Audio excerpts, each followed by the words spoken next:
Hello बच्चों। तो सबसे पहले good evening all of you. तो मैं हाजिर हूं देहरादून से हमारे सफर को आगे बढ़ाने के लिए। तो बच्चों, आज सेल साइकिल सेल डिवीजन का सेकंड लेक्चर होगा। बहुत खतरनाक लेक्चर होगा। एकदम बेसिक से उठाएंगे। एनसीईआरटी की एक एक लाइन एक्सप्लेन करेंगे। एनसीईआरटी बूस्टर भी डिस्कस होगा। और लास्ट चैप्टर में कुछ डीपीपीस रह गई थी, उनके वीडियो सॉल्यूशन मैंने बना के दे दिए हैं। हो सकता है आज या कल में लग जाए। और सेल यूनिट ऑफ लाइफ का एक चैप्टर का हैंड रिटन नोट्स है, वो भी आपको आज या कल में मिल जाएगा। ठीक। अब प्रैक्टिस शीट थी जो मैंने कहा था 200 प्लस क्वेश्चन की है, वो भी हम आपकी कल अपलोड करवा देंगे। तो आज और कल में ये सारे के सारे काम कंप्लीट हो जाएंगे। बच्चों, आज की क्लास बहुत बेसिक से उठाई जाएगी और आज की क्लास जानबूझकर मैं काफी स्लो लूंगा। बहुत धीरे धीरे पढ़ाऊंगा आपको, ताकि एक एक कॉन्सेप्ट पूरा का पूरा क्लियर हो। लास्ट लेक्चर का मैंने रिवीजन लेक्चर भी आपको प्रोवाइड करा दिया था। बस एक ही सपोर्ट आपसे चाहिए, पूरा फोकस करके बैठना, पूरा का पूरा अच्छे तरीके से बैठना, एकदम सीरियस होके बैठना। ठीक है, बहुत मजा आएगा आज की क्लास में। स्लो पॉइजन है, एक एक डाउट क्लियर करते हुए चलेंगे और एनसीईआरटी की एक एक वर्ड एक्सप्लेन करेंगे। Enough of talk, let's start. सभी जल्दी से यस सर लिख दीजिए फटाफट। सभी लोग यस सर लिख दीजिए ताकि हम पढ़ाई को स्टार्ट कर सकें। फटाफट एकदम मस्त होके बैठना, पूरा का पूरा तबाही क्लास होने वाली है आज। लिख दीजिए जल्दी से, यस सर लिख दीजिए ताकि हम स्टार्ट कर सकें। हमारे सम्मान में यस सर लिख दीजिए, हमारा सम्मान भी बने रहना जरूरी है। I am 37 year old your uncle. चलिए, तो हमारे सम्मान में यस सर आ गया है। सर क्या हेडिंग डालें? अब बिल्कुल एनसीईआरटी के सीक्वेंस में पढ़ेंगे क्योंकि लास्ट लेक्चर बेसिक लेक्चर लिया था। ठीक, आ जाओ। तो काफी सारी चीज लास्ट लेक्चर की मैं अभी रिपीट भी करूंगा। तो आप हेडिंग डाल दीजिए सेल साइकिल। अगर कोई आपसे पूछता है कि सेल साइकिल क्या है, तो आप उसको सेल साइकिल के अंदर बताएंगे कि सेल साइकिल के अंदर दो चीजें हैं। ठीक है, सेल साइकिल के अंदर आपके दो चीजें हैं। एक को बोलते हैं इंटरफेस, एक को बोलते हैं इंटरफेस और दूसरे को बोलते हैं एम फेस। एम फेस का मतलब है माइटोसिस, जिसको मैं बोल रहा हूं डिवाइडिंग फेस। अब ध्यान से समझना बच्चों, मेरे पास इसको स्टार्ट करने से पहले कुछ एक छोटे से एग्जांपल लेता हूं। ठीक है बच्चों, मेरे पास 1 रुपया है। ठीक, मेरे पास कितना रुपया है? 1 रुपीज है। अब मान लो मेरे दो बच्चे हैं, एक का नाम है मोहन और एक का नाम है सोहन।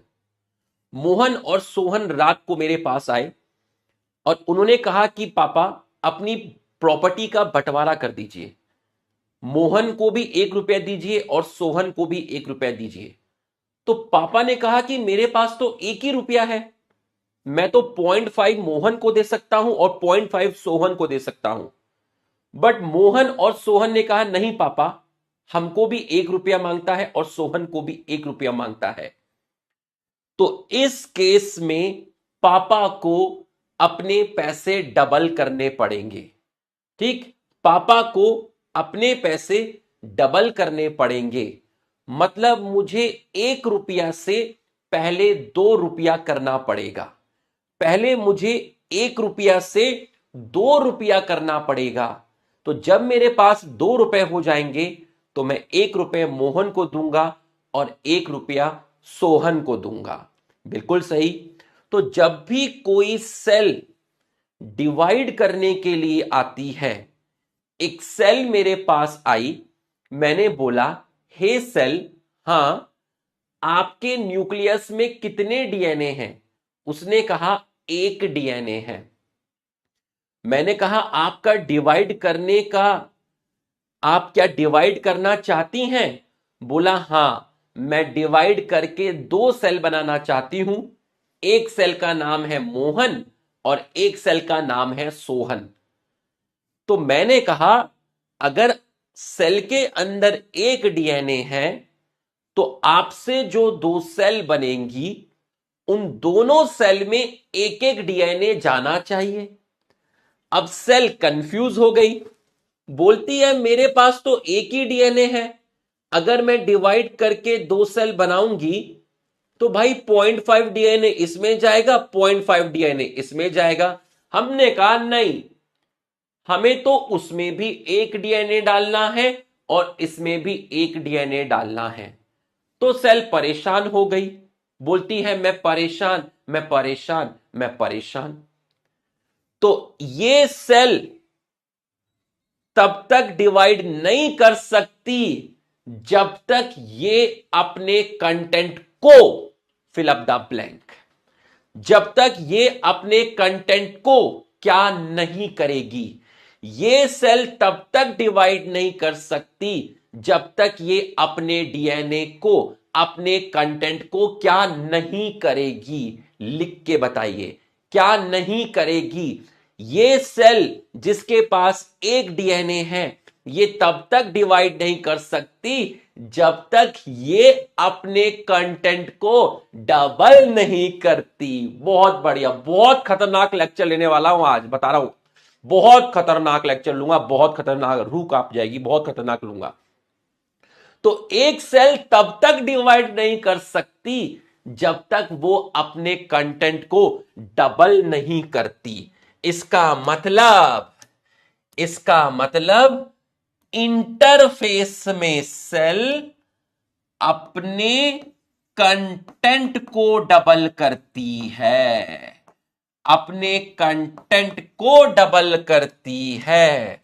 मतलब अपने डीएनए को डबल करेगी, अपने डीएनए को डबल करेगी, अपने सेल ऑर्गेनेल को डबल करेगी। इसका मतलब इंटरफेस में सेल डिवाइड नहीं करती, इंटरफेस में सेल डिवाइड नहीं करती। जब अपने कंटेंट डबल कर लेगी तब जाकर सेल डिवाइड करेगी, तब जाकर सेल डिवाइड करेगी। तो इंटरफेस में अपने रुपये को डबल करना है, 1 डीएनए से 2 डीएनए करना है। जब 2 डीएनए हो जाएंगे, सेल ऑर्गेनेल का नंबर डबल हो जाएगा तो बंटवारा अच्छे से होगा। तो जब 2 बच्चे पैदा होंगे, मोहन और सोहन, जब 2 सेल प्रोड्यूस होंगी तो दोनों में सेल का कंटेंट इक्वली जाएगा। Interphase plus M phase is equal to cell cycle. ये मैंने आपको एक देसी भाषा में हल्का सा एक छोटी सी चीज समझाई। यहां तक एकदम क्रिस्टल क्लियर हुआ तो आप हमारे सम्मान में यस लिख दीजिए। धीरे धीरे नशा बढ़ेगा, धीरे धीरे। अब एनसीईआरटी पे लेके आऊंगा। यहां तक आपको समझ में आया तो आप हमारे सम्मान में यस लिख दीजिए।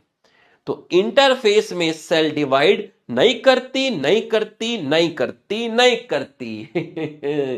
अपने पैसे को डबल करती है, अपने कंटेंट को डबल करती है, ताकि मोहन और सोहन 2 सेल्स जब बनेंगी तो उनको दिक्कत ना हो, प्रॉपर्टी बराबर बराबर जाए। चलिए, ये आपको समझ में आया। नेक्स्ट पे आराम से डायग्राम बनाना। यहां पर 6 सेल बनेंगी, 6 सेल बनाऊंगा मैं, तो धीरे धीरे डायग्राम बनाना, लिखने का समय दूंगा, ठीक है? धीरे धीरे डायग्राम बनाना। तो क्या हेडिंग डालें? हेडिंग डाल कॉन्सेप्ट ऑफ सेल साइकिल। पूरी एनसीईआरटी लगाऊंगा आज, कॉन्सेप्ट ऑफ सेल साइकिल। सबसे पहले एक सेल बना दे। ये लो सर, हमने एक सेल बना दी, बिल्कुल सही। इस सेल के अंदर न्यूक्लियस भी बना दे। ये लो सर, हमने इसके अंदर आपका न्यूक्लियस भी बना दिया। हमने इसमें आपका न्यूक्लियस भी बना दिया, बिल्कुल सही। अब मैंने इससे पूछा, हे सेल अपना नाम बताओ ना। तो बोलती है, मैं एक पेरेंट सेल हूं। मैंने कहा ठीक है, आपके अंदर क्या है? बोल रही है, मेरे अंदर क्रोमोसोम है। तो मैंने इससे पूछा कि आपके अंदर कितने क्रोमोसोम हैं? तो इसने कहा बच्चों से पूछ लो। तो मैंने बच्चों से कहा, बच्चों कितने क्रोमोसोम हैं? तो बच्चों ने कहा एक क्रोमोसोम है। फिर मैंने बच्चों से पूछा कि बच्चों बताओ इसके अंदर कितने डबल स्टैंडर्ड डीएनए हैं?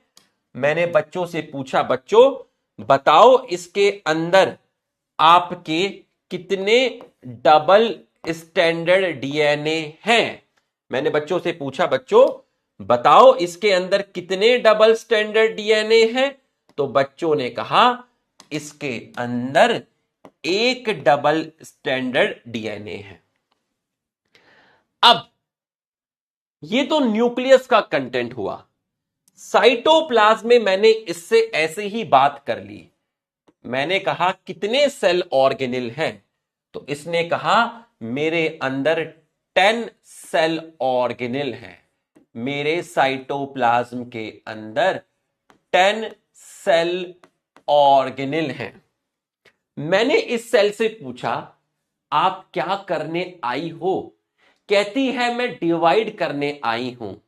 मैंने कहा आप तब तक डिवाइड नहीं कर सकते जब तक आप अपने कंटेंट को डबल नहीं करते, जब तक आप न्यूक्लियस के कंटेंट को डबल नहीं करते, जब तक आप सेल ऑर्गेनेल के नंबर को 10 से 20 नहीं करते, डीएनए को 1 से 2 नहीं करते। आप अपनी प्रॉपर्टी को डबल करिए, आप अपनी प्रॉपर्टी को डबल करिए। तो बोला ठीक है, प्रॉपर्टी को डबल करवाइए। तो मैंने इस पेरेंट सेल को भेज दिया। मैंने कहा हे पेरेंट सेल, हां अब आप एक काम करिए। बोला क्या करिए? मैंने इस पेरेंट सेल को कहा कि आप एक फेज में एंटर करिए।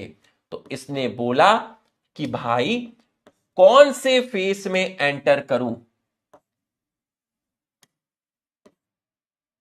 मिट जा, हाँ मिट गया। तो मैंने इससे पूछा आप कौन से फेस में एंटर करेंगे?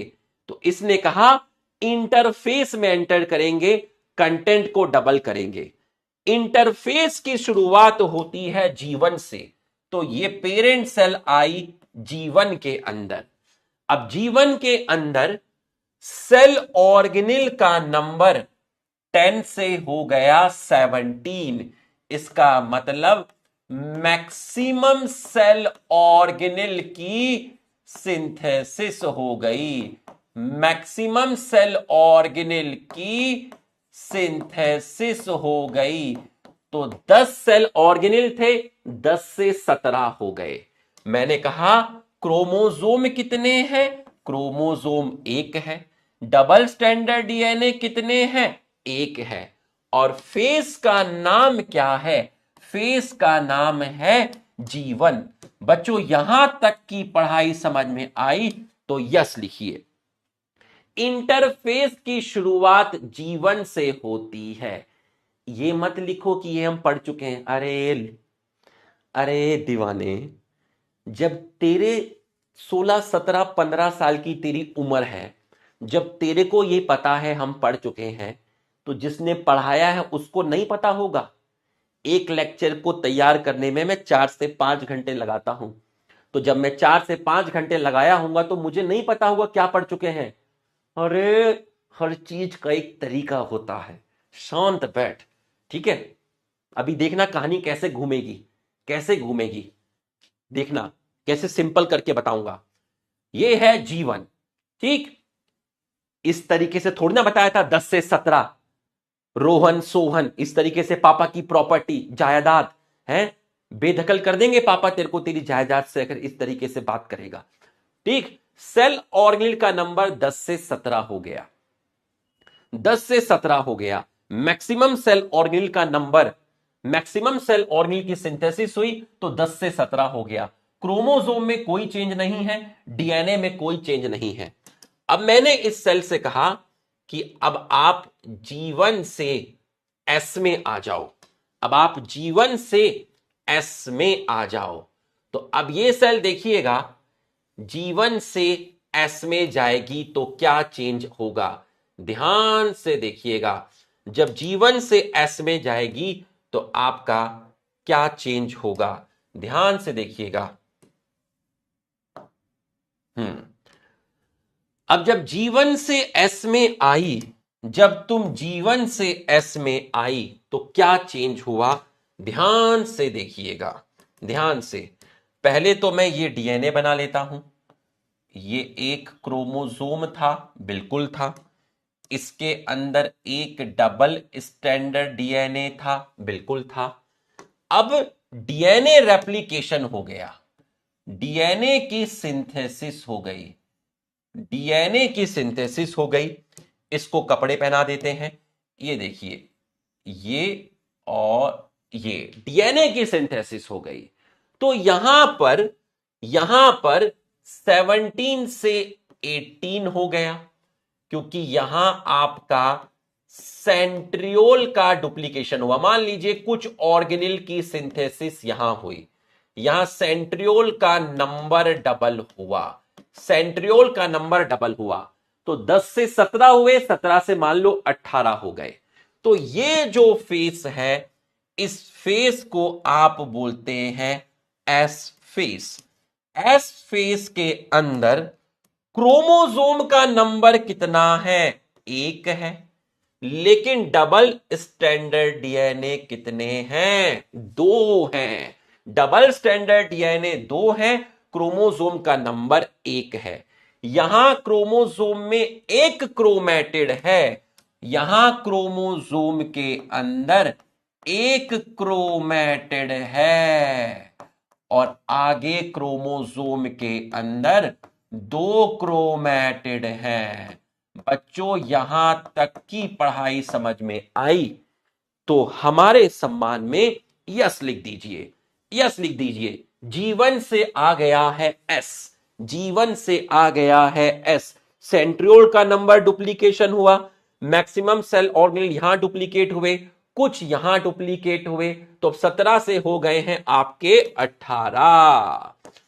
अब इससे कहा कि अब आप कहां जाएंगे, अब आप देखते जाना, तुम किस लेवल पे लेके जाऊंगा देखते जाना, ठीक है। उसके बाद इस पेरेंट सेल ने कहा कि अब हमें जाना है G2 में। मैंने कहा अच्छा, अब आप G2 में जाएंगे, अब आप G2 में जाएंगे, बोला हां, अब हम G2 में जाएंगे। तो जब G2 में गए तो G2 में क्या हुआ, G2 में यहां पर माइटोकॉन्ड्रिया, क्लोरोप्लास्ट और गोल्गी बॉडी की सिंथेसिस हुई। तो सारे सेल ऑर्गेनेल G2 तक पहुंचते पहुंचते डबल हो गए, सारे ऑर्गेनेल G2 तक पहुंचते पहुंचते डबल हो गए। तू मेरे पास आई थी, तेरे पास सेल ऑर्गेनेल 10 थे, लेकिन G2 तक पहुंचते पहुंचते 10 रुपए के 20 रुपए हो गए, 10 रुपए के 20 रुपए हो गए। जब तू आई थी तो तेरे पास 10 रुपए थे, फिर तेरे 17 हुए, फिर 18 हुए, आज तेरे पास 20 रुपए हो गए हैं साइटोप्लाज्म के अंदर। बिल्कुल सही है। और ये एज इट इज ऐसे का ऐसे ही रहा, एज इट इज ऐसे का ऐसे ही रहा। तो भैया क्रोमोसोम कितने हैं, 1 है, डबल स्टैंडर्ड डीएनए कितने हैं? 2 हैं।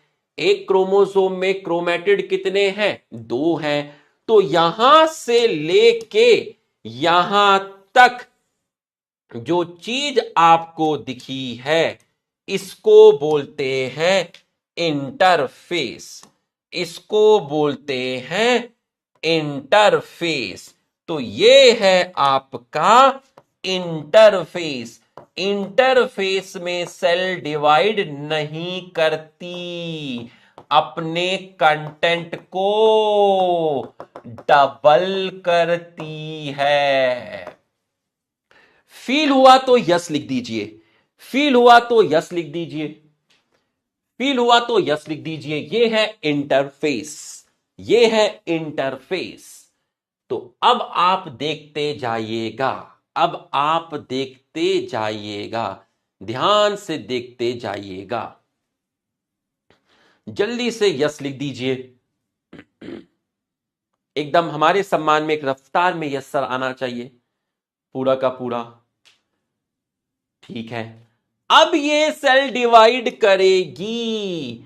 जब ये सेल डिवाइड करेगी तो डिवाइड करके, जब ये सेल आपकी डिवाइड करेगी तो डिवाइड करके 2 सेल बनाएगी।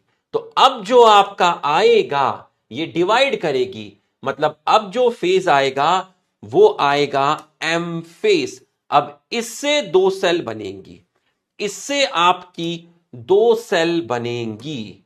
तो अब आप देखिए, ये है आपकी पहली सेल और ये है आपकी दूसरी सेल।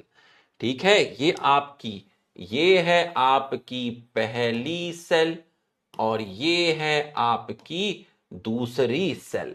तो अब जो फेस आया बच्चों, उस फेस को बोलते हैं एम फेस। एम फेस में सेल डिवाइड करती है, मतलब डिवाइडिंग फेस आपका आया एम फेस। अब देखिए इसमें क्या हुआ, प्रॉपर्टी बराबर बराबर बटेगी। 2 डीएनए थे तो इसके अंदर क्या हुआ, इसके अंदर क्या हुआ, ये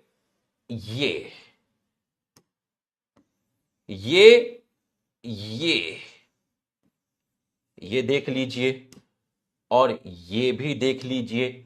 इसको क्यों नहीं देखते, ये देख लीजिए। ये है एम फेस।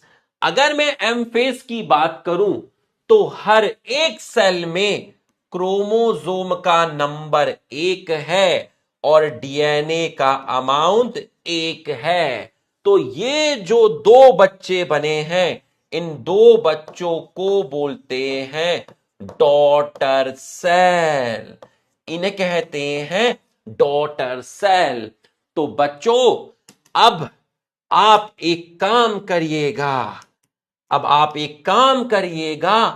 पेरेंट में एक क्रोमोसोम था, हर डॉटर सेल में एक क्रोमोसोम है। पेरेंट में एक डबल स्टैंडर्ड डीएनए था, हर डॉटर सेल में एक डबल स्टैंडर्ड डीएनए है। पेरेंट और डॉटर ऐसा लगा जैसे सेम सेम, अरे ऐसा लगा जैसे सेम सेम। पेरेंट और डॉटर ऐसा लगा जैसे सेम सेम, अरे ऐसा लगा जैसे सेम सेम। तो ये पेरेंट सेल डॉटर सेल के ऐसा लगा जैसे सेम सेम, अरे ऐसा लगा जैसे सेम सेम। अगर इंटरफेस ना होता तो कंटेंट डबल नहीं होता। कंटेंट डबल नहीं होता तो आपको नहीं लगता सेम सेम, आपको नहीं लगता सेम सेम। ऐसा लगा जैसे सेम सेम, अरे ऐसा लगा जैसे सेम सेम, तो ऐसा लगा जैसे सेम सेम। तो ऐसा तभी लगा जब इंटरफेस है, कंटेंट डबल है। तो सेल डिवीजन से पहले, सेल डिवीजन से पहले इसको बोलते हैं सेल डिवीजन। एम फेस में हुआ सेल डिवीजन। तो सेल डिवीजन से पहले कंटेंट को डबल करते हैं। अगर एकदम फील हुआ कॉन्सेप्ट तो आप यस लिख दीजिए। एकदम कॉन्सेप्ट फील हुआ तो आप यस लिख दीजिए। बहुत खतरनाक दूंगा आज, बहुत खतरनाक मिलेगा आज। बहुत खतरनाक मिलेगा आज, तुम देखते जाना। अभी तो टीजर है, अभी तो टीजर है। ऐसा लगा जैसे सेम सेम अरे दीवाने, जल्दी से यस लिख। एकदम सीरियस बैठना, बिल्कुल सीरियस बैठना। लास्ट के 5 मिनट में हम पढ़ाई रोक के पूरा हंसेंगे, आराम से हंसेंगे, लेकिन अभी बिल्कुल सीरियस बैठना, ठीक है? बहुत सीरियस बैठना, एकदम लेके चलना है बहुत तरीके से। आज की क्लास जिम्मेदारी है। चलिए, ये आपको समझ में आया। तो अब हम सेल साइकिल की डेफिनेशन बनाएंगे, ठीक है? अब हम सेल साइकिल की क्या बनाएंगे? डेफिनेशन बनाएंगे, देखेंगे। चलिए, अब मैंने आपसे बोला कि सेल साइकिल में क्या क्या हुआ, सेल साइकिल में क्या क्या हुआ। अब मैंने आपसे बोला कि सेल साइकिल में क्या क्या हुआ, तो आपने कहा कि सर सेल साइकिल में इंटरफेस था, ठीक है, और एम फेस था। अब मैंने आपसे बोला कि इंटरफेस में क्या हुआ। सर इंटरफेस में G1S और G2 था। इंटरफेस के अंदर G1 भी था, S भी था और G2 भी था, ठीक है? तो मैंने आपसे कहा क्या सेल ऑर्गेनिल की सिंथेसिस हुई? मैंने आपसे बोला क्या इंटरफेस में सेल ऑर्गेनिल की सिंथेसिस हुई? मैंने आपसे पूछा क्या सेल ऑर्गेनिल की सिंथेसिस हुई? तो आपने कहा कि बिल्कुल सही, सेल ऑर्गेनिल की सिंथेसिस हुई। मैंने कहा कहां कहां पर हुई? तो आपने कहा G1 में भी हुई, S में सेंट्रियोल का हुआ और G2 में माइटोकॉन्ड्रिया और इसका हुआ। बिल्कुल सही है, सेल ऑर्गेनिल की सिंथेसिस हुई। मैंने पूछा कहां पर हुई? तो बच्चे ने कहा साइटोप्लाज्म में हुई। तो ये जो सेल ऑर्गेनिल की सिंथेसिस हुई है, इसी को बोलते हैं सेल ग्रोथ, इसी को बोलते हैं सेल ग्रोथ। तो क्या इंटरफेस में सेल ऑर्गेनिल की सिंथेसिस हुई? बिल्कुल हुई।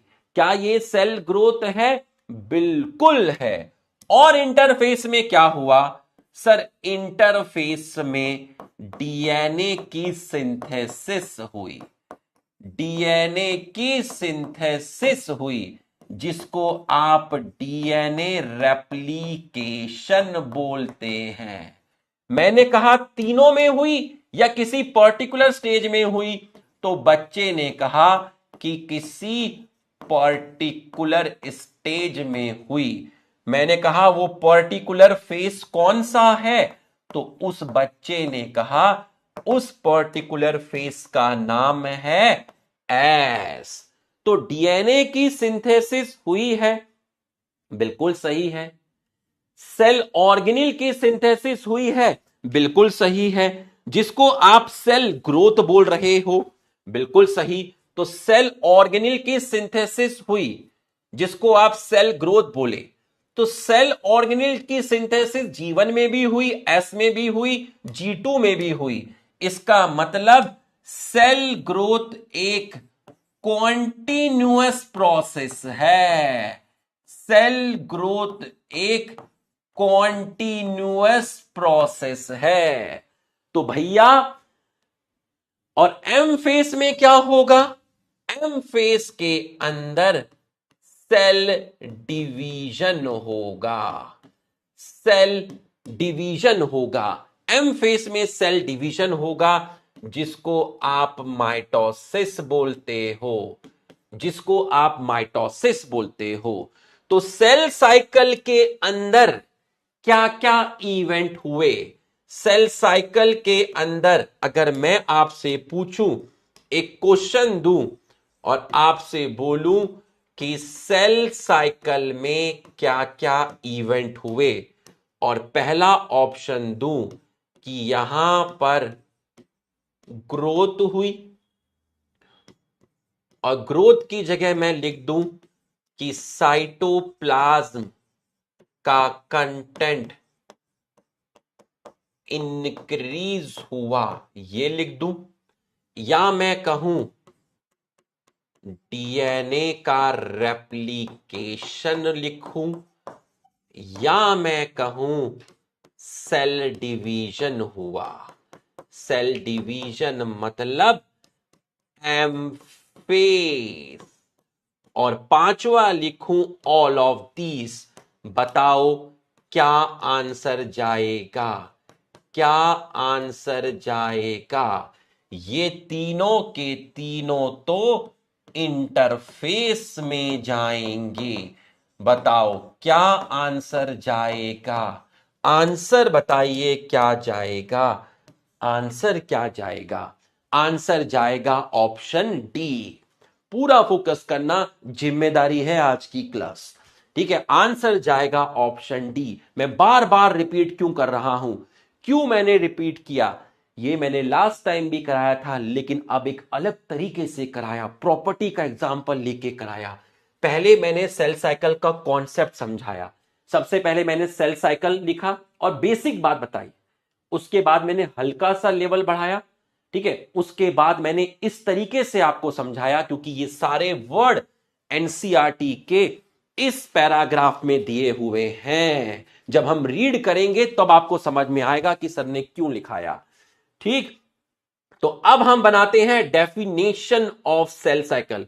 और ये जितने भी इवेंट हैं, चाहे ग्रोथ हो, साइटोप्लाज्म हो, डीएनए रेप्लिकेशन हो, सेल डिवीजन हो, ये सारे के सारे इवेंट जीन्स के अंदर होते हैं। ठीक है, डीएनए की सबसे छोटा पार्ट को बोलते हैं जीन्स। मतलब ये सारे इवेंट, ऑल इवेंट्स, जितने भी इवेंट्स हैं, all events of cell cycle, cell cycle के जितने भी इवेंट होते हैं उनको कंट्रोल करता है gene.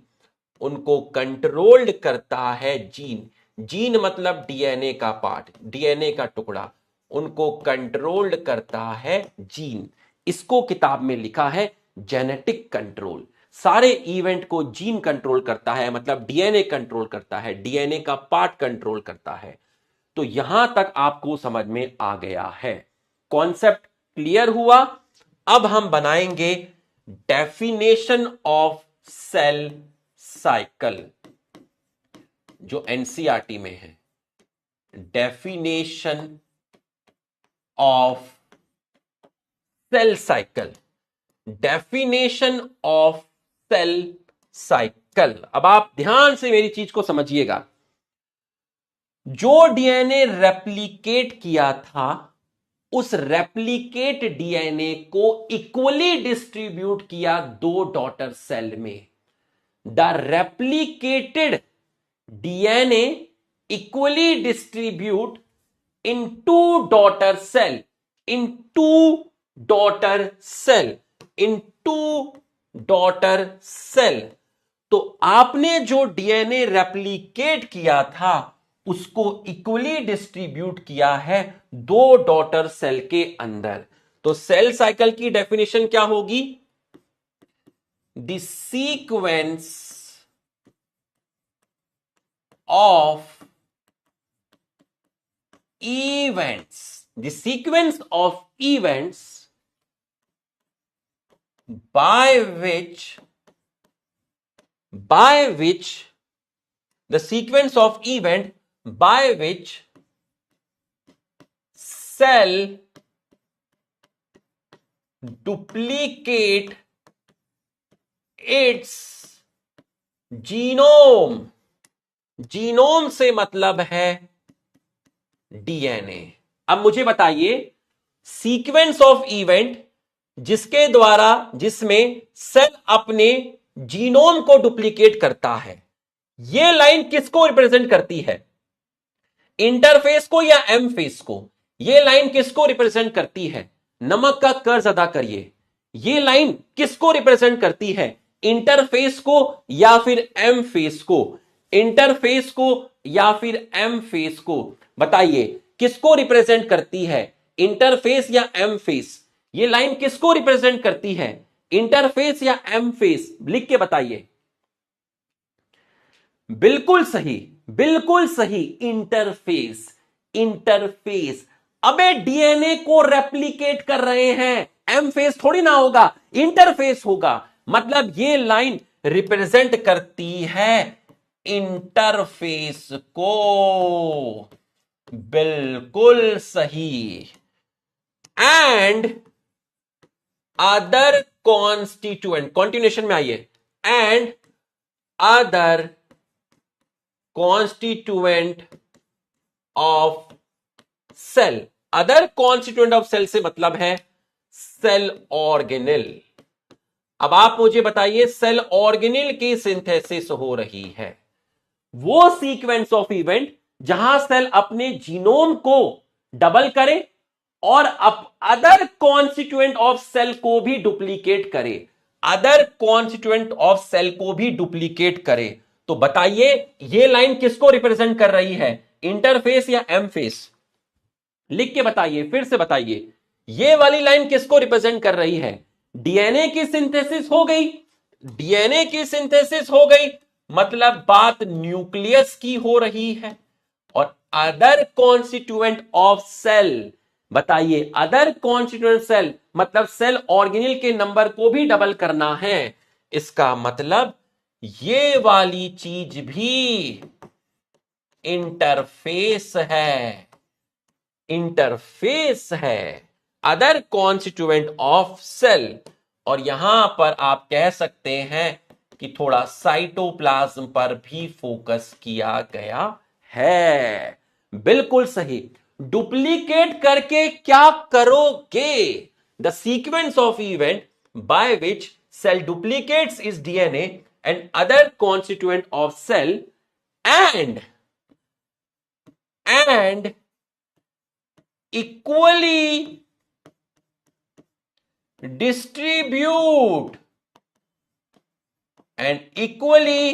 distribute in two daughter cell। ये लाइन किसको रिप्रेजेंट कर रही है? And equally distribute in two daughter cell, equally distribute in two daughter cell, ये लाइन किसको रिप्रेजेंट कर रही है? बताइए। डबल करने के बाद उनको बराबर बराबर बांटना है दो डॉटर सेल के अंदर। किसको रिप्रेजेंट कर रही है? बिल्कुल सही, ये रिप्रेजेंट कर रही है एम फेस को। मतलब यहां सेल डिवीजन होगा, यहां सेल डिवीजन होगा by complex series of event, by complex series of event. Complex series of event का मतलब है कि यहां पर आपका प्रोफेज आएगा, मेटाफेज आएगा। आपका कॉम्प्लेक्स सीरीज ऑफ इवेंट छोड़िए, कॉम्प्लेक्स सीरीज ऑफ इवेंट को मैं सिंपल कर देता हूं, अभी सिंपल कर देता हूं। कॉम्प्लेक्स सीरीज ऑफ इवेंट का मतलब है यहां आपका कैरियोकाइनेसिस आएगा और दूसरा आपका साइटोकाइनेसिस आएगा। कैरियोकाइनेसिस का मतलब क्या हुआ? कैरियोकाइनेसिस का मतलब हुआ कि न्यूक्लियस डिवाइड होगा। जब न्यूक्लियस डिवाइड होगा तभी तो न्यूक्लियस का कंटेंट बराबर बराबर जाएगा। इसका मतलब कैरियोकाइनेसिस का मतलब है डिवीजन ऑफ न्यूक्लियस।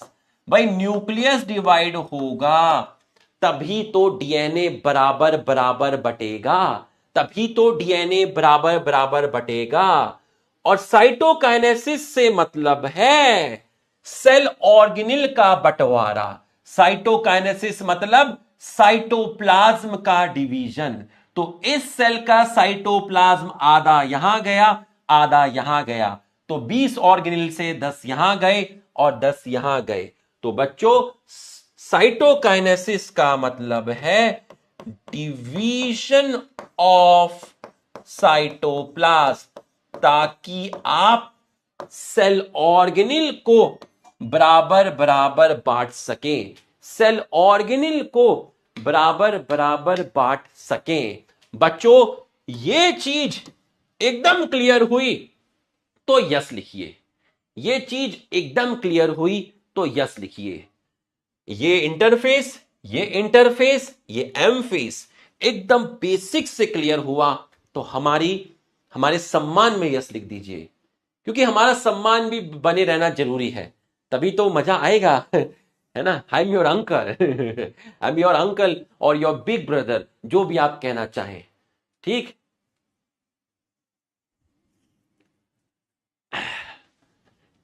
पहली क्लास वो बेसिक क्लास ली गई थी, अब एक अलग तरीके से क्लास है एकदम। आइए जरा आ जाइए, पूरा फोकस करना। अरे कुछ ज्यादा ही नीचे घुसा दिया, सर को मना किया ये मत डाला करो, इसको ऊपर कर देते, थोड़ा ऊपर आ जाता। चलिए कोई बात नहीं।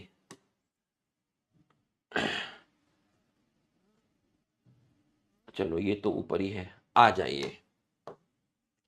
सेल डिवीजन एक इंपॉर्टेंट प्रोसेस है सभी लिविंग ऑर्गेनिज्म में। जितने भी लिविंग ऑर्गेनिज्म हैं सब डिवाइड करते हैं। During the division of cell, cell division के टाइम, या मैं कहूं during the division of cell, जब सेल को डिवाइड करना है तो उससे पहले डीएनए रेप्लिकेशन भी करना है। डीएनए रेप्लिकेशन होता है एस फेस में। सेल की ग्रोथ भी होनी है। सेल की ग्रोथ को मैंने बोल दिया कंटेंट ऑफ साइटोप्लाज्म डबल करना है। और ये आपका G1 में कुछ होता है, S में भी होता है और G2 में भी होता है। ऑल दीज प्रोसेस, ये जितने भी प्रोसेस हैं, चाहे सेल डिवीजन हो, सेल डिवीजन का मतलब, सेल डिवीजन का मतलब है एम फेस, डीएनए रेप्लिकेशन का मतलब है एस फेस, और सेल ग्रोथ मैंने आपको बता दी। तो ये जितने भी प्रोसेस होते हैं ये रैंडमली नहीं होते, ये कोऑर्डिनेशन में होते हैं। मैक्सिमम ऑर्गेनेल G1 में सिंथेसिस होते हैं, डीएनए रेप्लिकेशन S में होता है, कुछ सेल ऑर्गेनेल G2 में सिंथेसिस होते हैं। तो ये सारे इवेंट जो हैं कोऑर्डिनेशन में होते हैं, ताकि आप सेल डिवीजन करेक्ट कर सकें। Take place in a coordinator way to ensure correct division and formation of progeny cell. बच्चों प्रोजेनी सेल का मतलब है आप जो दो डॉटर सेल बना रहे हो containing intact genome. Intact genome का मतलब है कि इसके अंदर डीएनए का अमाउंट जो डॉटर सेल में है, डीएनए का अमाउंट जो डॉटर सेल में है वो आपका इक्वल होना चाहिए किसके, पेरेंट सेल के, पेरेंट सेल के। तो बच्चों hence to take place in a coordinated way to ensure correct division and formation of daughter cell containing intact genome। तो सारे इवेंट रैंडम नहीं होते, सीक्वेंस में होते हैं, ताकि कोऑर्डिनेशन वे में होते हैं, ताकि अबे इतना सही तो है ब्राइटनेस, क्या ब्राइटनेस कम करूं? हर चीज पर अगर इस तरीके से नौटंकी करोगे, नखरे करोगे, तो तुम क्या सिलेक्शन निकालोगे बे? हैं? तेरे पास किताब नहीं है, अगर तुझे कहीं पर हल्की सी ब्राइटनेस कम लग रही है तो अपनी किताब खोल ले, वहां पर देख ले, बैठा हुआ है कंप्लेनिंग मोड पे, है इतनी सारी चीजें दे रहा हूं, उसके बाद कह रहे हैं ब्राइटनेस कम कर लीजिए। तमीज नहीं है तुम्हें बात करने की। God bless you. क्या आदमी है यार, कैसे आदमी हो तुम, हैं कैसे आदमी हो। 580 590 वालों का सिलेक्शन नहीं हो रहा है, दोबारा तैयारी कर रहे हैं, तुम्हें ब्राइटनेस, अरे यार क्या आदमी हो यार, अरे तुम्हें बस किताब नहीं है ब्राइटनेस। भाई जो कंटेंट दे रहा हूं उसके ऊपर बात कर यार, जो कंटेंट तेरे को दे रहा है तेरा अंकल यार, उसके ऊपर बात कर। You are talking about brightness, come on guy, give me a break. है कैसा आदमी है यार, लिचड़ आदमी है तू तो यार, क्या आदमी है। एनसीईआरटी की इन 4 लाइन को समझाने के लिए तेरे अंकल ने जान लगा के कंटेंट दिया, but you are not talking about the dedication, hard work and the content I am providing, but you are saying brightness. Come on man, come on, come on। बच्चों यहां तक समझ में आया तो आप यस लिख दीजिए, यहां तक समझ में आया तो आप यस लिख दीजिए, यहां तक की लाइन आपको समझ में आई तो आप यस लिख दीजिए।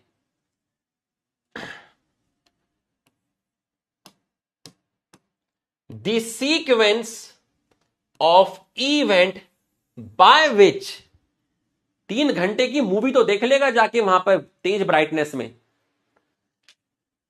The sequence of event by which cell duplicates its genome, genome का मतलब है DNA, synthesize the other constituent of cell, other constituent of cell का मतलब है cell organelle, and divide into 2 daughter cell, इसका मतलब है एम फेज, और इसे कहते हैं सेल साइकिल। अबे मैं मास्टर हूं, मैं टीचर हूं यार, मैं यहां बैठ जाऊं अब रिमोट लेके ब्राइटनेस और ये करूं, क्या आदमी है। Although cell growth in terms of cytoplasm increase is a continuous process, क्योंकि सेल ग्रोथ G1 में भी है, S में भी है, G2 में भी है, कॉन्टिन्यूस प्रोसेस है। डीएनए सिंथेसिस अकर only during one specific stage, उस वन स्पेसिफिक स्टेज का नाम है S phase, S phase. The replicated chromosome, replicated chromosome से मतलब है डीएनए, उसको डिस्ट्रीब्यूट करना है 2 डॉटर न्यूक्लियस में। ये 2 डॉटर न्यूक्लियस कहां होंगे, डॉटर सेल में होंगे, by complex series of event during cell division. Complex series of event का मतलब है कैरियोकाइनेसिस, और फिर है आपका साइटोकाइनेसिस, और ये सारे इवेंट जीन्स के कंट्रोल में होते हैं। बच्चों पूरा का पूरा पैराग्राफ उधेड़ के रख दिया, अगर फील आ गया तो एक बार अपने सर के सम्मान में फिर से यस लिख दीजिए। मैं क्या मांगता हूं आपसे, यस नो ही तो मांगता हूं यार, एक रफ्तार में यस आना चाहिए हमारे सम्मान में। अब तुम एकदम फील हुआ होगा चैप्टर, एकदम घुस गए हम चैप्टर के अंदर पूरा का पूरा, अब तुम्हें एकदम फील करा देंगे।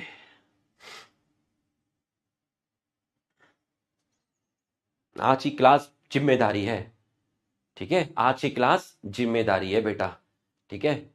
और जब जिम्मेदारी होती है ना, जब खेल बड़ा होता है तो छोटी मोटी बातें नहीं करते, ब्राइटनेस कंटेंट की बात करते हैं बेटा, कॉन्सेप्ट की बात करते हैं। जिम्मेदारी है आज का खेल। ले एक जिम्मेदारी तू निभा। कितने स्टेटमेंट करेक्ट हैं? Cell division important in few living organism, few नहीं ऑल लिविंग ऑर्गेनिज्म, गलत हुआ। During cell division only DNA replication occur but not cell growth, cell की ग्रोथ भी होती है बट ऑल्सो सेल ग्रोथ, ये भी गलत हुआ। Cell division DNA replication cell growth occur random, random नहीं होता, कोऑर्डिनेशन में होता है, ये भी गलत हुआ। Cell growth in terms of cytoplasm increase is discontinuous process, discontinuous नहीं कॉन्टिन्यूअस होता है, ये भी गलत हुआ। DNA synthesis occur during one specific stage, जिसको बोलते हैं एस, ये आपका सही है। रेप्लिकेटेड क्रोमोसोम मतलब डीएनए की बात हो रही है, distribute to two daughter nucleus by complex series of event and this event under the genetic control, ये आपका सही है। मतलब आपका आंसर जाएगा ऑप्शन डी। आ गया, समझ आ गया भाई, भाई समझ में आ गया, समझ में आ गया, तुम्हारे आंसर की रफ्तार बता रही है, समझ में आ गया, समझ में आ गया। ऐसा कॉन्सेप्ट लेके जाओगे ना भाई, मम्मी पापा को बोलोगे जाके, मम्मी क्या क्या दिया है मां, क्या कॉन्सेप्ट दिया है, और स्लोली स्लोली ग्रेजुअली दिया, धीरे धीरे दिया। बात हुई थी प्रॉपर्टी के बंटवारे की, तू देखते जाना भाई, देखते जाना, देखते जाना। 1 घंटा सोचा है भाई कि किस तरीके से कंटेंट डिलीवर करना है। ऐसे थोड़ी ना है यार, ऐसे थोड़ी ना फील आता है, ऐसे थोड़ी ना आता है बाबा, ऐसे नहीं आता। चलिए ये आपको समझ में आ गया। चलो अब देखिए आगे बढ़ते हैं हम, ठीक है, अब हम आगे बढ़ते हैं, देखिएगा जरा ध्यान से। अब अब हम क्या लिखेंगे, अब आप लिखोगे एक नोट, अब आप एक लिखोगे नोट, और मेरे ध्यान से समझना, ध्यान से फोकस करना। अब आप एक नोट डालोगे, ठीक है, आपने डेफिनेशन बना ली सेल साइकिल की, एक पैराग्राफ कंप्लीट हो गया, ठीक। अब आप एक नोट डालोगे, नोट में क्या करेंगे हम सर, देखते जाओ क्या करेंगे। मान ले ये तेरे पास एक सेल है, ठीक है सर, ये मेरे पास एक सेल है, इस सेल का नाम है पेरेंट सेल, ठीक है सर। ये पेरेंट सेल सबसे पहले कहां गई सर, जीवन में गई, जीवन के बाद कहां गई सर, जीवन के बाद एस में गई, एस के बाद कहां गई सर, एस के बाद G2 में गई, ठीक है। और इन तीनों को मिलाकर क्या बोला सर, इन तीनों को मिलाकर आपने बोला था इंटरफेस, ठीक है सर, आपने बोला था इंटरफेस, जिसमें से एस में हुआ था डीएनए रेप्लिकेशन, एस में हुआ था डीएनए रेप्लिकेशन। अब इसके बाद क्या हुआ सर, इसके बाद आपने कहा कि 2 सेल बनी, बिल्कुल सही। इसके बाद आपने कहा 2 सेल बनी, मैंने इस फेस को क्या कहा था सर, इस फेस को आपने कहा था एम फेस, एम फेस। अब क्या होता है सर, अब क्या होता है, अब ये सेल वापस से इंटरफेस स्टार्ट करेगी, ये सेल दोनों की दोनों वापस से कहां जाएंगी, जीवन में जाएंगी। उसके बाद ये दोनों की दोनों सेल वापस से कहां जाएंगी, एस में जाएंगी। इस तरीके से दुनिया चलती रहती है, ये वापस से कहां जाएगी, G2 में जाएगी, और उसके बाद ये सेल डिवाइड करके 2 सेल बनाएगी, और ये सेल भी डिवाइड करके 2 सेल बनाएगी, जिसको आप, इसको क्या बोलेंगे, इसको बोलेंगे इंटरफेस, इसको क्या बोलेंगे, इसको बोलेंगे एमफेस।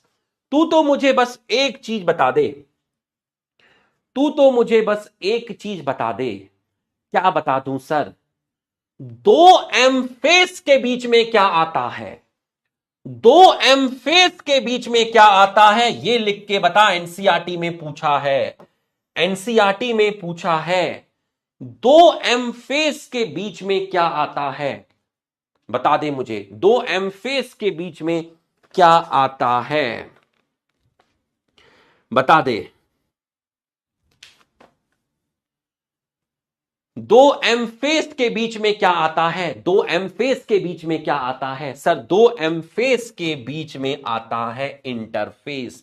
तो ये सर ने क्यों बताया, क्योंकि एनसीईआरटी में एक लाइन है, क्या लाइन है, पढ़ के बोल देता हूं, पढ़ के बोल देता हूं। Interphase represent the phase between two M phase, ये लाइन है। Interphase represent the phase, interphase represent the phase between two M phase. बच्चों यहां तक समझ में आया तो आप यस लिखिए। ये लाइन को एक्सप्लेन करने के लिए नोट डाल के आपको ये चीज मैंने आपको बताई कि दो एम फेस के बीच में इंटरफेस आता है, दो एम फेस के बीच में इंटरफेस आता है, और ये ऐसे कंटिन्यूस चलती रहती हैं, फिर वापस से इंटरफेस आ जाएगा, फिर वापस से एम फेस आ जाएगा। यहां तक की पढ़ाई आपको समझ में आई तो आप यस लिख दीजिए।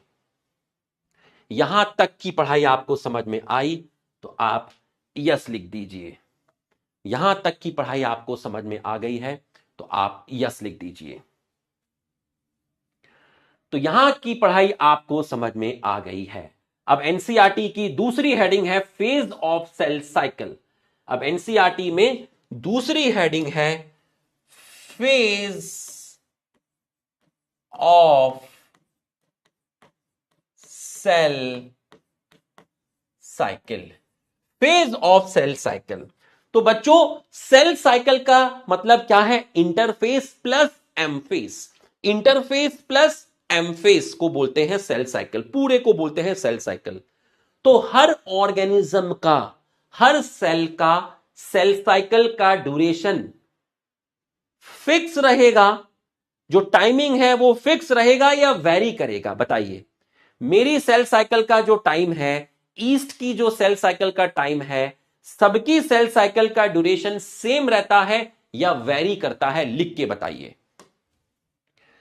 लिख के बताइए। तो जो ड्यूरेशन है, किसका ड्यूरेशन? सेल साइकिल का।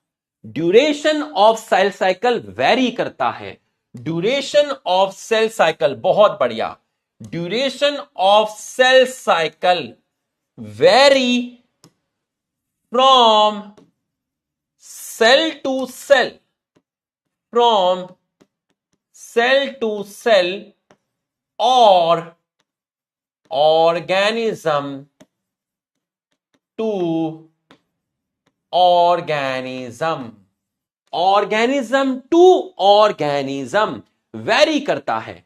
जैसे मैं आपसे कहूं कि जो ह्यूमन सेल है, एक टिपिकल ह्यूमन सेल है, ह्यूमन का मतलब हो गया आपका एक यूकैरियोट सेल, इसमें सेल साइकिल का जो ड्यूरेशन है वो 24 आवर्स है, 24 आवर्स है। किसका ड्यूरेशन? सेल साइकिल का ड्यूरेशन, जिसमें से 24 आवर में से 23 आवर्स ये क्या करती है?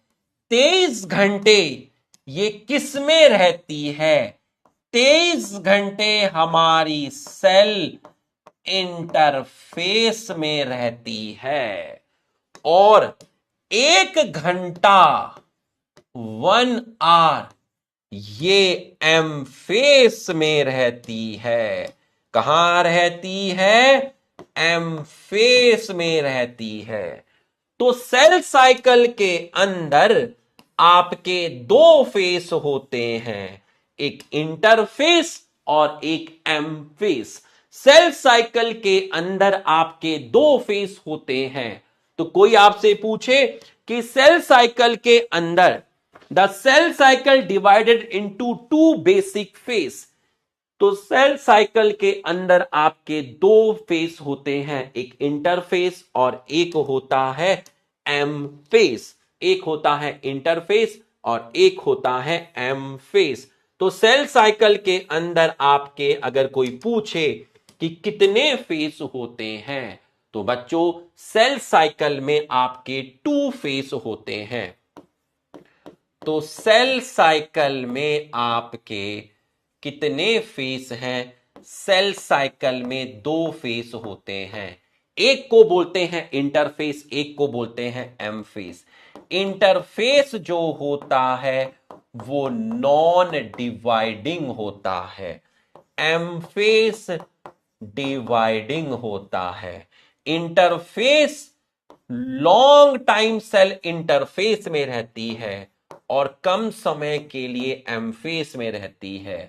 सेल करीब 95% से ज्यादा टाइम इंटरफेस में निकालती है और करीब 5% या मैं कहूं 5% या मैं कहूं लेस देन 5%, करीब 5% या मैं कहूं less than 5% cell M phase में निकालती है। तो इंटरफेस में सेल अपनी जिंदगी का 95% टाइम निकाल देती है। 95% या उससे ज्यादा टाइम सेल को इंटरफेस में लगता है और एम फेस में 5% या उससे कम लगता है।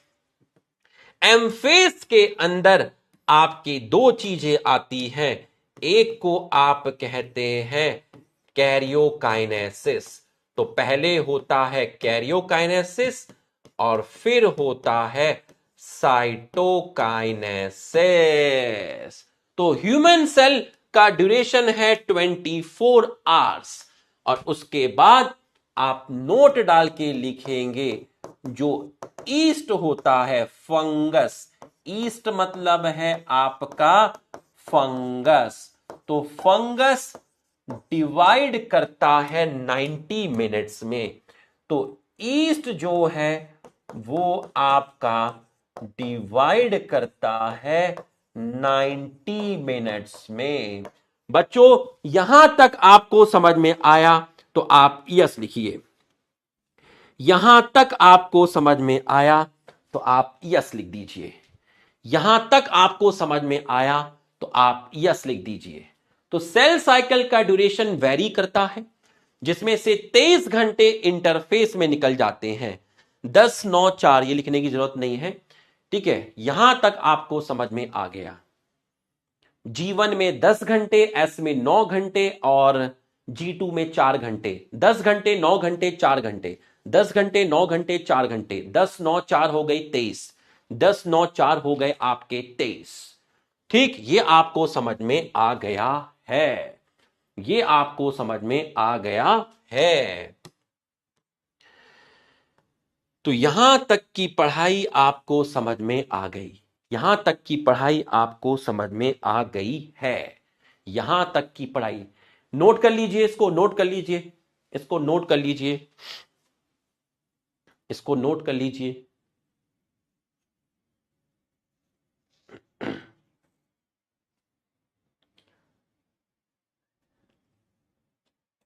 जल्दी से नोट कर लीजिए, फिर इसकी एनसीईआरटी लगाते हैं।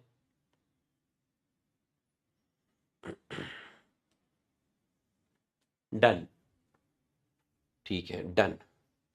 आ जाइए।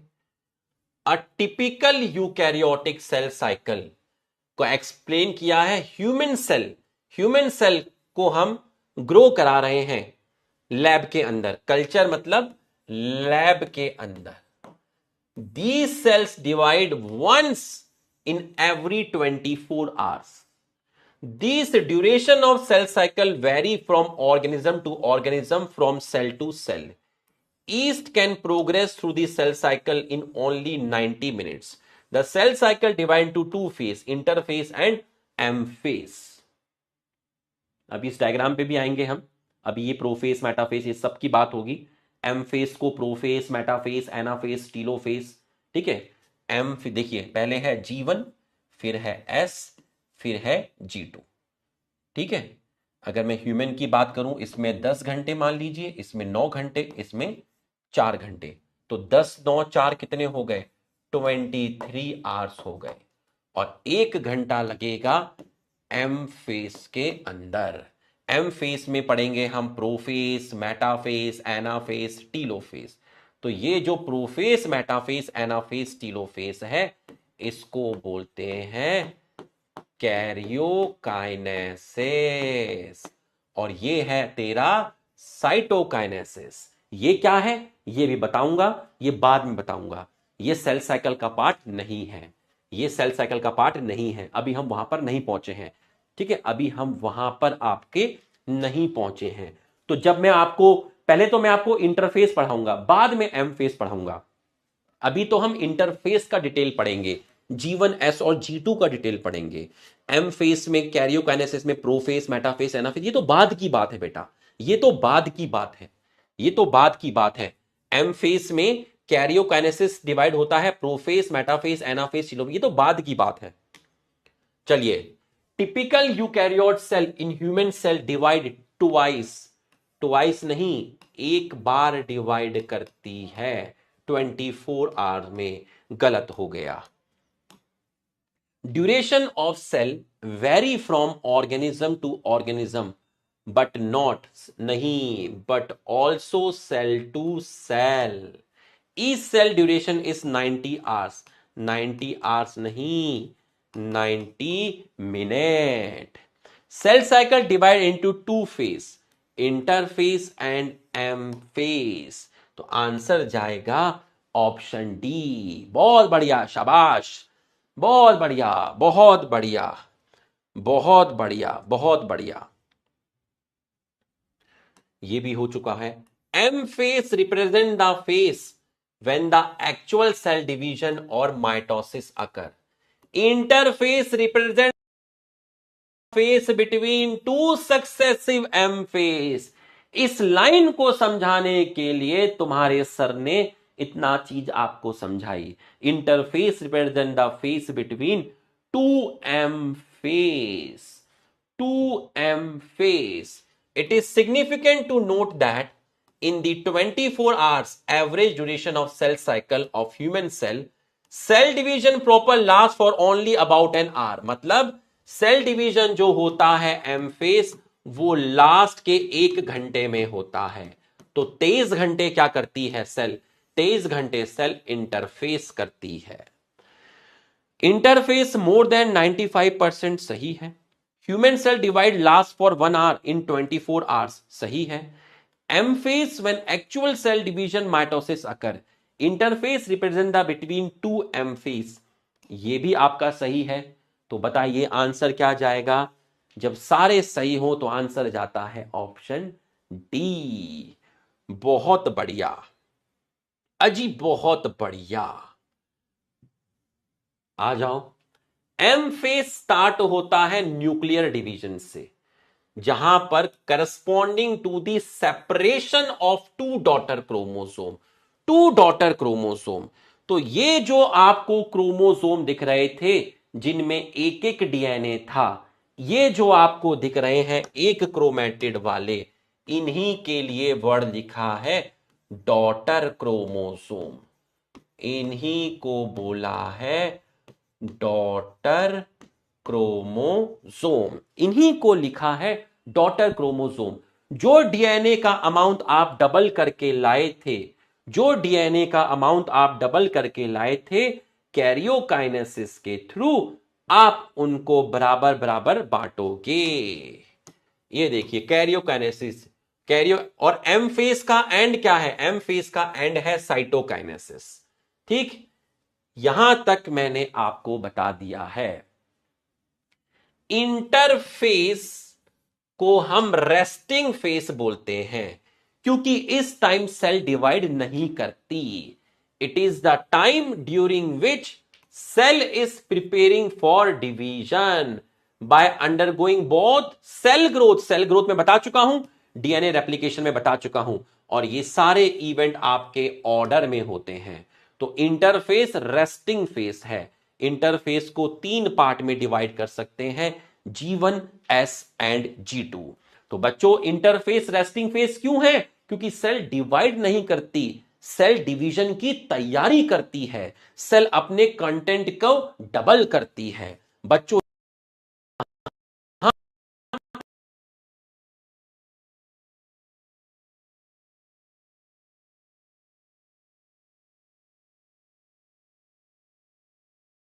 भाई आपको, अच्छा, M phase start with cytokinesis, नहीं, स्टार्ट विथ कैरियोकाइनेसिस और एंड विथ साइटोकाइनेसिस। गलत हुआ। Interphase resting phase cell is preparing for division D.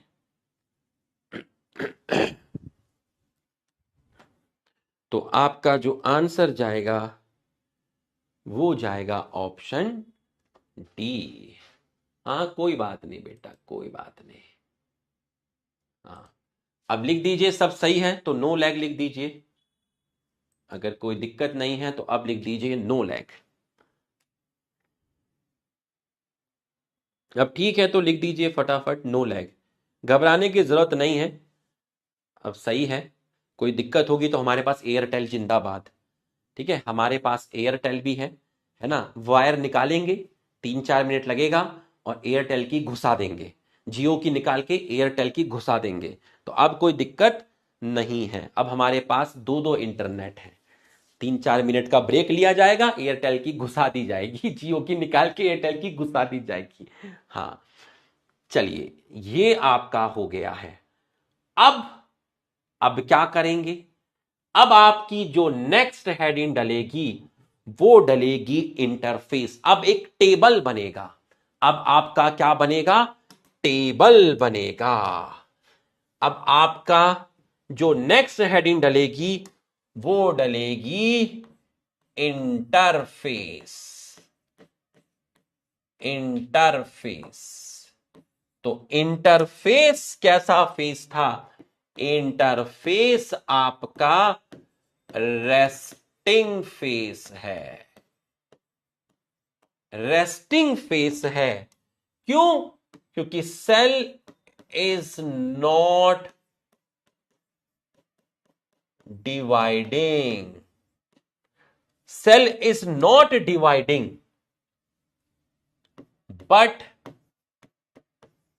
cell is preparing for division। इसलिए इंटरफेस को रेस्टिंग फेस भी बोलते हैं और इंटरफेस को एक्टिव फेस भी बोलते हैं। एक ही चीज के दो दो नाम। उसको रेस्टिंग फेस भी बोल रहे हैं और उसको एक्टिव फेस भी बोल रहे हैं। एक्टिव इसलिए बोल रहे हैं cell is continuously synthesize. Cell is continuously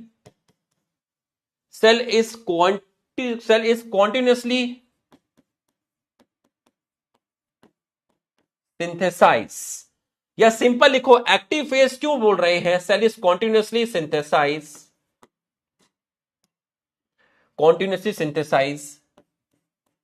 it's content. मतलब सेल ग्रोथ हो रही है, साइटोप्लाज्म का कंटेंट डबल हो रहा है। तो सेल रेस्टिंग क्यों बोला? रेस्टिंग इसलिए बोला क्योंकि सेल आपकी डिवाइड नहीं कर रही है। और एक्टिव फेस क्यों बोला? क्योंकि सेल कॉन्टिन्यूसली चीजों की सिंथेसिस कर रही है। और इंटरफेस डिवाइड होता है। Interface divided into three phase. कौन कौन से 3 फेस हैं? एक का नाम है G1। एक का नाम क्या है? G1। एक का नाम है S।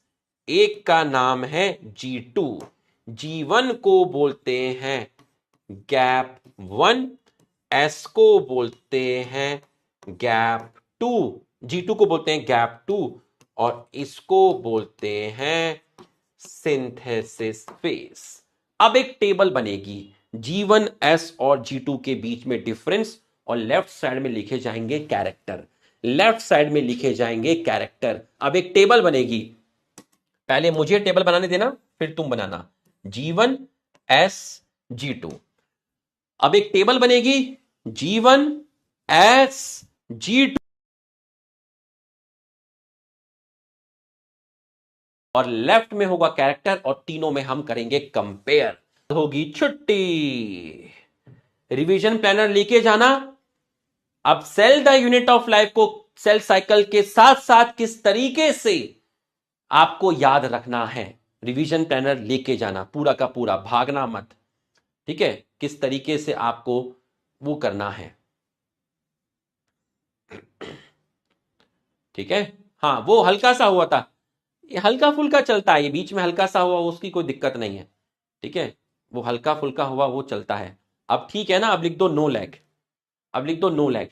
इतनी में अपन एयरटेल नहीं घुसाएंगे, है ना, इतने में हम एयरटेल नहीं घुसाएंगे। देखो मैं तुम्हें एयरटेल का वायर दिखाता हूं, है ना, वो तब घुसाएंगे जैसे उस दिन हुआ था, जैसे उस दिन हुआ था। ये देखो, ये हम तब घुसाएंगे जैसे उस दिन हुआ था, अभी तो थोड़ा ही हुआ है, अभी नहीं घुसाएंगे। इतना तो चलता है, हल्का फुल्का ये सब तो चलता है, थोड़ा मनोरंजन हो जाता है, ठीक है भाई, इतना सीरियस मास्टर पढ़ाता है पूरा का पूरा, थोड़ा बहुत बीच बीच में चलता है। तो एयरटेल हम तब घुसाएंगे जैसे उस दिन हुआ था, अभी नहीं घुसाएंगे। चलिए अब आप यहां पर क्या करेंगे, यहां पर ये लाइन खींची, ये रहा आपका जीवन, है ना, ये रहा आपका जीवन, ये रहा आपका एस, और ये रहा आपका G2, ठीक है। चलिए फटाफट आइए, यहां पर लिखिए जीवन, यहां S, और यहां लिखिए G2, और यहां लिखेंगे हम कैरेक्टर।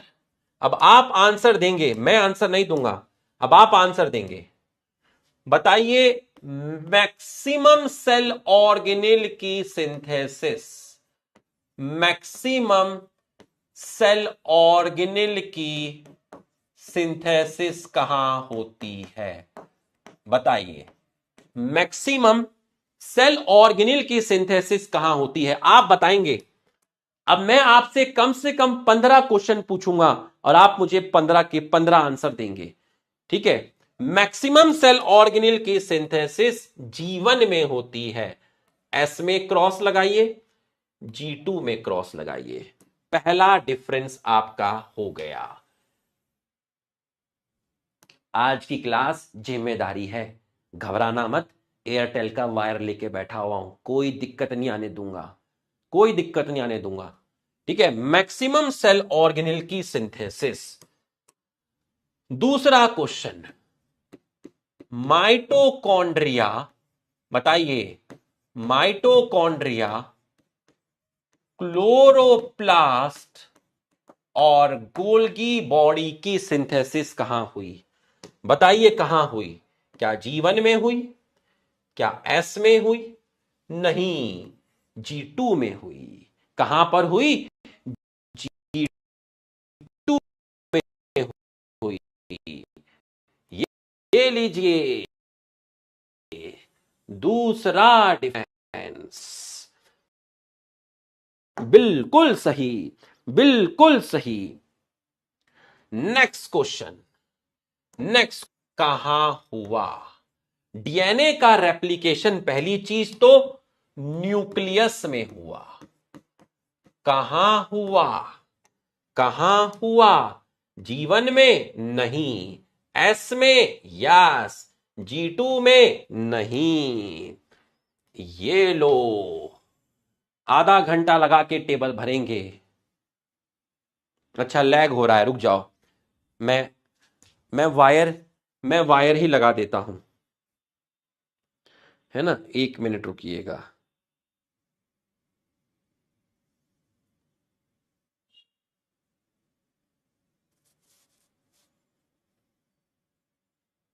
हेलो,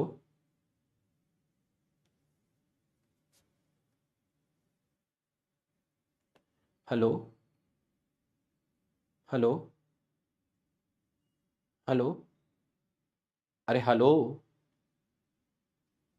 अबे होल्ड पे क्यों रख दिया मेरे भाई, भाई होल्ड पे क्यों रखा है। हेलो, हेलो, हाँ मैं एयरटेल का वायर घुसा रहा हूं, तो 1 मिनट के लिए स्ट्रीमिंग रुकेगी, उसको फिर ऑन कर देना, ठीक है। चलो मैं एयरटेल का वायर घुसा रहा हूं।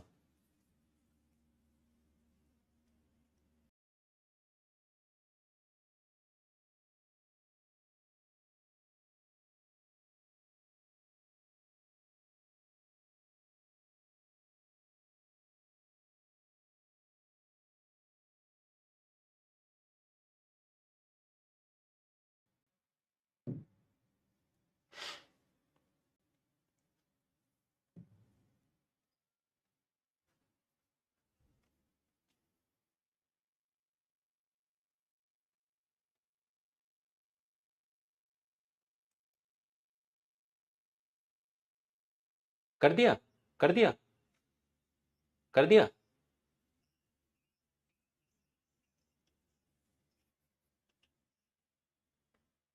यार अब तो तुम तो क्लास की ऐसी की तैसी कर दोगे भाई। देखना चालू है ना क्लास। तो स्ट्रीमिंग ऑफ नहीं हुई क्या? स्ट्रीमिंग ऑफ क्यों नहीं हुई? वो स्क्रीन कहाँ गई बच्चों की वो? हाँ, तो स्ट्रीमिंग ऑफ क्यों नहीं हुई? मैंने वायर हटाया तो स्ट्रीमिंग तो ऑफ होनी चाहिए थी ना। अच्छा, तो मेरे को लगा मैंने वायर घुसाया तो वापस से वो होना चाहिए था। दूसरा वायर डाला तो उस टाइम तो क्लास बंद हो जानी चाहिए थी, ऐसे बंद नहीं होती।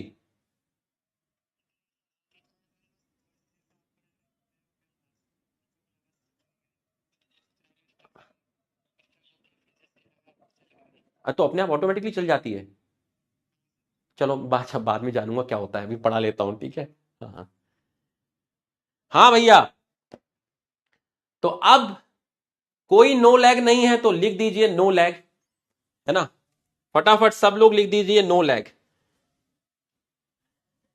लिख दीजिए एयरटेल ओपी। लिख दीजिए एयरटेल ओपी। अब तो दो दो इंटरनेट है बेटा, जरूरत पड़ी तो तीसरा भी लगवा देंगे, लेकिन पढ़ाई नहीं रुकेगी बेटा। उस दिन जो हुआ था ना, उस दिन के बाद से फिर मैंने कहा कि भाई दो इंटरनेट तो मिनिमम होने चाहिए। जरूरत पड़ेंगे तो तीसरा बीएसएनएल भी लगा देंगे बेटा, लेकिन पढ़ाई नहीं रुकेगी, है ना। शाबाश। डीएनए रेप्लिकेशन हो गया, ठीक है। अब नेक्स्ट है आपका सेंट्रियोल डुप्लीकेशन। सेंट्रियोल डुप्लीकेशन, ठीक है। नेक्स्ट है आपका सेंट्रियोल। अरे एयरटेल ओपी। सालो, कभी रुपेश सर के लिए भी ओपी लिख दिया करो।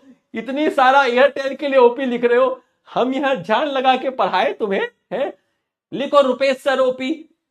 अंकल मत लिखना, लिखो रुपेश सर ओपी। लिखो सेंट्रियोल डुप्लीकेशन। सेंट्रियोल का डुप्लीकेशन कहां था? सेंट्रियोल का डुप्लीकेशन साइटोप्लाज्म में था, ठीक है। सेंट्रियोल का डुप्लीकेशन साइटोप्लाज्म था। तो G1 में नहीं है, S में है, और G2 में नहीं है, ठीक है। G2 में नहीं है, ठीक। ये आपका हो गया है, ठीक है। ये आपका, हाँ ये हुई ना बात। शाबाश, थैंक यू भाई। अरे मैं तो हंसी मजाक कर रहा था, है ना, ऐसी कोई बात नहीं। तुम तो बहुत प्यार करते हो, बहुत रिस्पेक्ट करते हो, है ना। ये तो छोटी छोटी चीजें हैं ना, थोड़ा सा हंसी मजाक में मैंने कहा लिखवा लेते हैं। अरे तुम्हारा प्यार मैं जानता हूँ यार, इधर है। ये इधर दिल में है यार। मैं जानता हूँ, है ना। हाँ, चलिए। सेंट्रियोल का डुप्लीकेशन हो गया, डीएनए का रेप्लिकेशन हो गया, माइटोकॉन्ड्रिया क्लोरोप्लास्ट का हो गया। अब मैंने आपसे पूछा कि एक प्रोटीन होता है हिस्टोन प्रोटीन, जो मैंने आपको बताया था। हिस्टोन प्रोटीन जो मैंने लास्ट चैप्टर में आपको बताया था, हिस्टोन प्रोटीन की सिंथेसिस भी साइटोप्लाज्म में होगी। तो कोई आपसे पूछे कि हिस्टोन प्रोटीन की सिंथेसिस कहां होगी, तो एस फेस में होगी। याद रखिएगा, हिस्टोन प्रोटीन की सिंथेसिस भी आपकी एस फेस में होगी। अब आपसे कोई पूछे कि सिंथेसिस फेस कौन सा है, सिंथेसिस फेस कौन सा है, तो सिंथेसिस फेस होता है एस। सिंथेसिस फेस होता है आपका एस। तो अगर एस फेस सिंथेसिस है तो लिख के बताइए प्री सिंथेसिस कौन सा होगा। प्री सिंथेसिस कौन सा होगा? प्री सिंथेसिस फेस कौन सा होगा? प्री मतलब पहले, अगर एस फेस सिंथेसिस है तो प्री सिंथेसिस कौन सा होगा? प्री सिंथेसिस होगा G1। प्री सिंथेसिस होगा G1। तो फिर पोस्ट सिंथेसिस भी बता दीजिए। पोस्ट सिंथेसिस भी बता दीजिए। पोस्ट सिंथेसिस कौन सा होगा?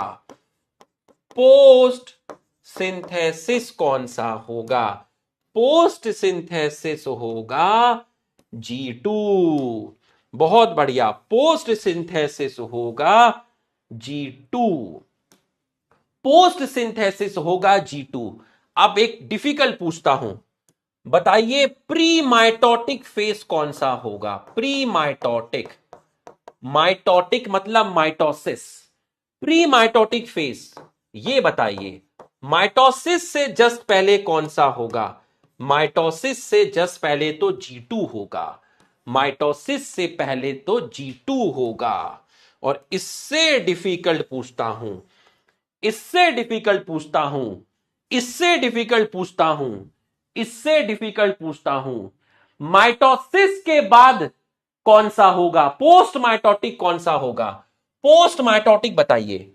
पोस्ट माइटोटिक, ये था प्री माइटोटिक, ये रहा प्री माइटोटिक, पोस्ट माइटोटिक कौन सा होगा? माइटोसिस के बाद पोस्ट माइटोटिक कौन सा होगा? पोस्ट माइटोटिक कौन सा होगा? आप चाहो तो यहां मत लिखो, यहां मत लिखो, कोई जरूरी नहीं है, ये तो मैं आपको समझाने के लिए आपसे पूछा, आप वहीं पे लिख लीजिए। बहुत बढ़िया, शाबाश, बहुत बढ़िया। तो अगर कोई आपसे पूछे कि माइटोसिस के बाद पोस्ट माइटोटिक फेज क्या होगा, तो पोस्ट माइटोटिक होगा जीवन।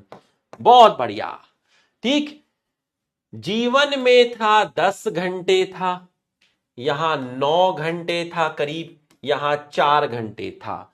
तो भैया इन तीनों में सबसे लंबा टाइम था जीवन में, फिर कम था एस में, फिर था G2 में।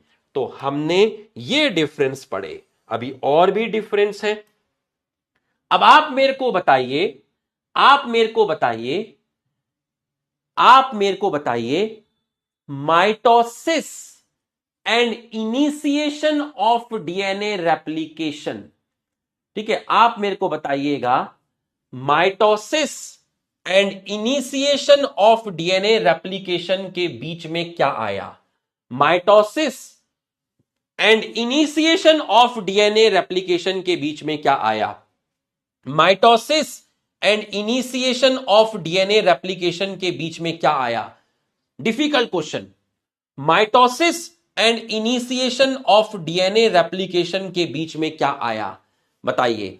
एनसीईआरटी के अंदर लिखा हुआ है ये, mitosis and initiation of DNA replication. बहुत बढ़िया, बहुत अच्छा लगा मुझे, मुझे बहुत अच्छा लगा। ये हुई ना बात, बोला था ना कि आज की क्लास जिम्मेदारी है, बोला था ना जिम्मेदारी है भाई, निभाएंगे निभाएंगे, बोला था ना। हंस सकते हो अब हंस सकते हो, अब कोई दिक्कत नहीं है, अब हंस सकते हो। तो interval between, interval between mitosis and initiation of DNA replication में आपका जाएगा जीवन, आपका जाएगा जीवन, आपका जाएगा जीवन। अब ये डिफरेंस पूरे नहीं हुए हैं, हम इसको फिर से कॉपी करते हैं। कॉपी करके कोई फायदा नहीं होगा, दोबारा से टेबल बना लेंगे। ठीक है, तो अब हमने दोबारा से टेबल बनानी है, ये हमने फिर से वैसे ही टेबल बनानी है। ये रहा G1, ये रहा S और ये रहा G2। ये है कैरेक्टर, ये है G1, ये है S, ये है G2 और यहां है आपका कैरेक्टर, यहां है आपका कैरेक्टर। चलो अब डीएनए का अमाउंट की बात करते हैं, डीएनए के अमाउंट की बात करते हैं। तो अगर कोई पेरेंट सेल आई, अगर कोई पेरेंट सेल आई, उसमें डीएनए का अमाउंट 2C है, तो जीवन में कितना था? 2C था। एस में कितना था? 4C था। और G2 में कितना था? 4C था। बहुत बढ़िया। अब बात करते हैं क्रोमोसोम के नंबर की, अब बात करते हैं क्रोमोसोम के नंबर की। अगर कोई पेरेंट सेल आई, उसमें chromosome number 2n is equal to 10 है। अगर उसमें क्रोमोसोम नंबर, अरे दीवाने इधर देखना, 2n इज इक्वल टू 10 है, तो G1 में भी 2n 10 है, S में भी 2n 10 है, और G2 में भी 2n 10 है। इसका मतलब क्या हुआ? इसका मतलब लिख लेना बड़ा बड़ा, no change in chromosome number. Chromosome number में चेंज नहीं आता, क्रोमोसोम नंबर में चेंज नहीं आता। Cell growth in terms of cytoplasm कहां हुई? G1 में भी हुई, S में भी हुई, और G2 में भी हुई। तीनों में हुई, तीनों में हुई। एक और चीज है, इसको भी आप लिख लेना, सेल ग्रोथ आपकी तीनों में हुई। प्रोटीन याद करिए, एक प्रोटीन था जिसका नाम था tubulin. Tubulin protein, protein tubulin required for cell division. Cell division के लिए एक प्रोटीन की आवश्यकता है जिसका नाम है ट्यूबलिन। इसकी सिंथेसिस होती है G2। ये बहुत इंपॉर्टेंट है, ये वाला क्वेश्चन इंपॉर्टेंट है, ध्यान रखना, बहुत बार नीट में पूछा है कि protein required for cell division, protein required for cell division, protein required for cell division, तो आप बोलेंगे G2। तो अगर कोई आपसे पूछे जनरल कि आरएनए एंड प्रोटीन की सिंथेसिस कहां होती है, तो भाई तीनों में होती है, यहां भी होती है, यहां भी होती है। ठीक, यहां बनते हैं नॉन हिस्टोन प्रोटीन, यहां बनते हैं नॉन हिस्टोन प्रोटीन, और यहां बनते हैं हिस्टोन प्रोटीन। तो आरएनए प्रोटीन की सिंथेसिस तीनों के अंदर आपकी होती है। बच्चों यहां तक पूरा का पूरा फील हुआ, एकदम कॉन्सेप्ट अंदर तक गया, पूरा का पूरा फील हुआ, तो आप एक बार हमारे सम्मान में यस लिख दीजिए। पूरा का पूरा कॉन्सेप्ट फील हुआ तो एक बार आप हमारे सम्मान में यस लिख दीजिए। नॉन हिस्टोन प्रोटीन जो पैकेजिंग के टाइम बताए थे, एसिडिक प्रोटीन, पूरा एक बार, क्योंकि हमारा सम्मान बने रहना भी जरूरी है। I am your uncle. ठीक है, तो ये अंकल, बिग ब्रदर, अरे दीवाने, मजाक में बोलता हूं, इसको कभी अदरवाइज और वो मत लेना। ठीक है, अगर जज करना है तो कंटेंट के बेस पे करना बस, और किसी बेस पे मत करना। I am actually I am 37 year old. चलिए, ये आपको समझ में आ गया है। ठीक है, ये आपको समझ में आ गया है। अब आजा आजा, G1 फेस। देखो, अगर कोई पूछे सेल एक्टिव कहां है, सेल मेटाबॉलिकली एक्टिव कहां है, अगर कोई आपसे पूछे कि सेल मेटाबॉलिकली एक्टिव कहां है, तो भैया सेल एक्टिव तीनों में है। ठीक है, सेल आपसे पूछे एक्टिव कहां है, एक्टिव का मतलब है वो चीजों की सिंथेसिस कर रही है, वो G1 में भी है, S में भी है, और G2 में भी है, तीनों में वो एक्टिव है, तीनों में वो एक्टिव है, सिंथेसिस तीनों में कर रही है।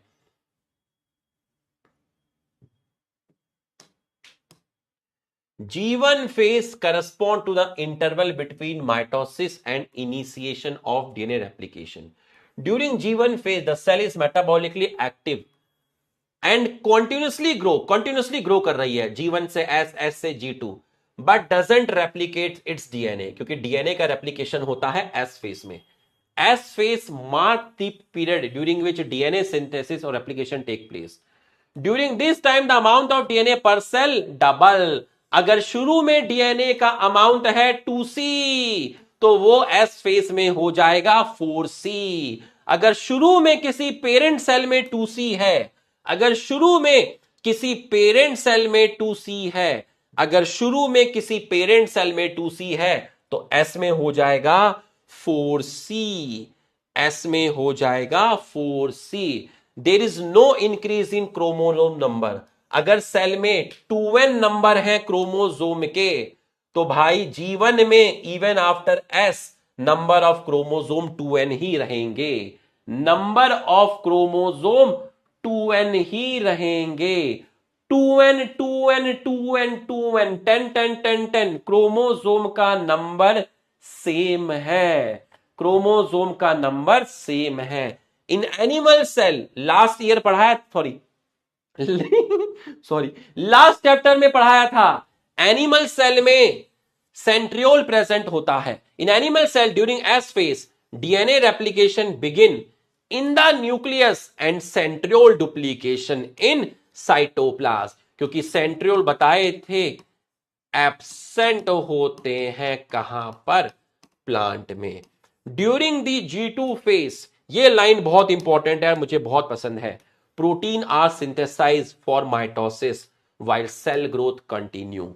मतलब सेल ग्रोथ जीवन में भी है, सेल ग्रोथ आपकी जीवन में भी है, एस में भी है, G2 में भी है, और प्रोटीन की सिंथेसिस होती है. इसको बोलते हैं जिम्मेदारी को निभाना.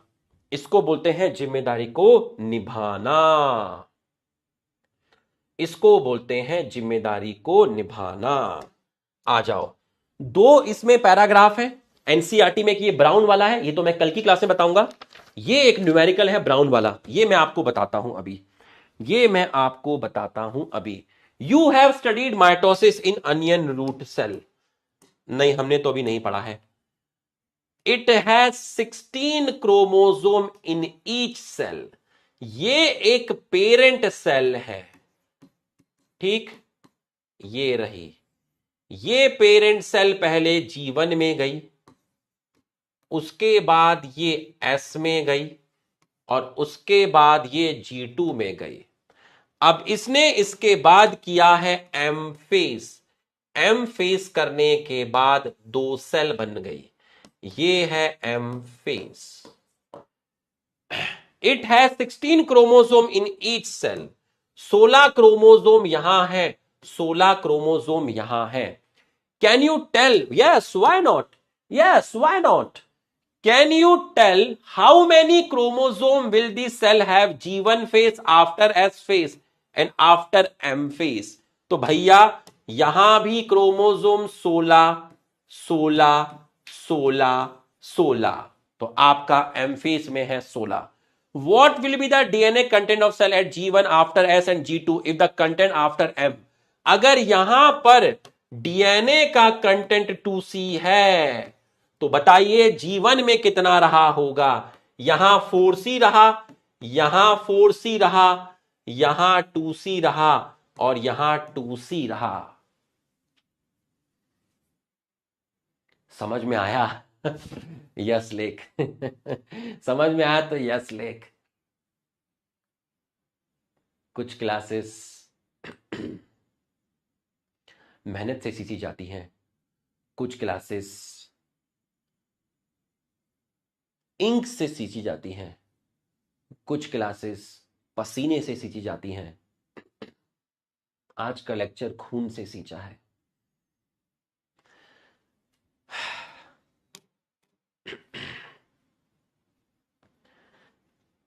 तुम्हें खुद पता है कि तुम्हें कितना मजा आ गया है. तुम्हें खुद पता है. क्यों कसम दी थी मैंने लास्ट लेक्चर में एनसीईआरटी नहीं पढ़ना? सोचो अगर तुम लास्ट लेक्चर में एनसीईआरटी पढ़ते तो तुम्हें गस्त आ जाता, तुम्हें चक्कर आ जाते. क्योंकि लास्ट लेक्चर में हमें एनसीईआरटी पढ़नी ही नहीं थी, क्योंकि हमें आपको पढ़ाई नहीं थी. हमने आपको एक अलग दुनिया दिखाई थी. आज अलग दुनिया दिखाई है. तो हर चीज का एक समय होता है, हर खेल एक जैसा नहीं होता. तुम चाहो कि सब सर पहली क्लास में दे दें, ऐसा नहीं होता. दुनिया तुम्हारे और मेरे हिसाब से नहीं चलती, वक्त के हिसाब से चलती है, ठीक है। और वक्त से पहले ना कोई आएगा ना कोई जाएगा। पंचायत सीजन 3, वक्त से पहले कोई नहीं जाएगा, ठीक है। बात समझ में आई? आजा अब।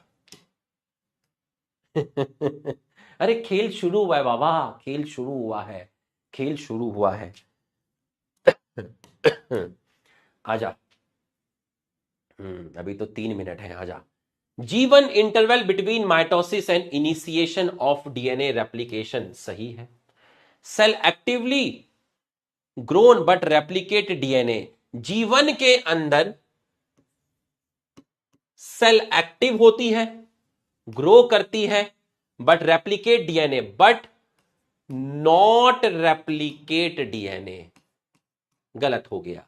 एस फेस में डीएनए रेप्लिकेशन होता है, DNA amount increase to 4C if the initial amount is 2C, but no increase in chromosome number after S, सही है।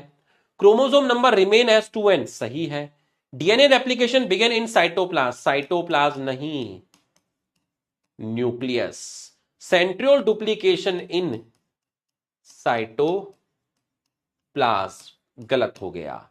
In G2 cell growth stop, नहीं, सेल ग्रोथ G2 में भी होती है।